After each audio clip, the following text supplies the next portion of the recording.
4,000 ఇస్తాడు కదా రేవంత్ రెడ్డి. ఈ ఆడిస్తున్నాడు 4,000 ఇచ్చి 4 పైసలు ఇస్తలేడాడు. ఇస్తలేడా? చెప్పురు మరి అసలు ఎలా పాలిస్తున్నాడు రేవంత్ రెడ్డి? ఏం పాలిస్తుండు బిడ్డ, వచ్చి నుంచి ఏం బాగుపడుతున్నారు. బంగారం అన్నాడు, తులం బంగారము అన్నాడు. ఏం చేస్తున్నాడు? ఏమన్నా చేస్తుండా? మహిళలకి ఏం చేస్తలేడు. దసరా సీరియల్ ఇచ్చేది ఫ్రీ బస్ ఇచ్చిండు కదా మహిళలకు. ఏం చేయనికే బిడ్డ, మేమైతే ఇప్పటిదాకా ఎక్కలే ఆ బస్సు. వయసులో తిరుగుతున్నారు ఇక్కడ అక్కడ, కానీ మేము ఇంటికి వస్తున్నాము అందులో ఎక్కనే లే ఇప్పటిదాకా. చేతగాని వాళ్ళం ఏం చేస్తాం బిడ్డ, ఈ బస్సులు ఎక్కి ఆ బస్ ఎక్కి.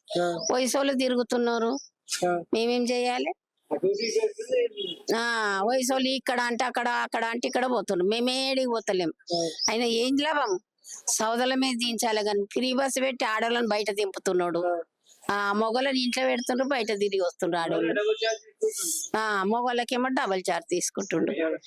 ఏం లాభం? కేసీఆర్ ఉన్నప్పుడు ఆడు మంచిగానే ఉండే, మంచిగానే ఉండే. ఆడు చేసిన టైం మీద వేసిండు. 28 తారీఖు 27 తారీఖే వేసిండు పింఛన్లు. ఇంకా ఈయన ఇష్టం వచ్చినప్పుడు వేస్తున్నాడు.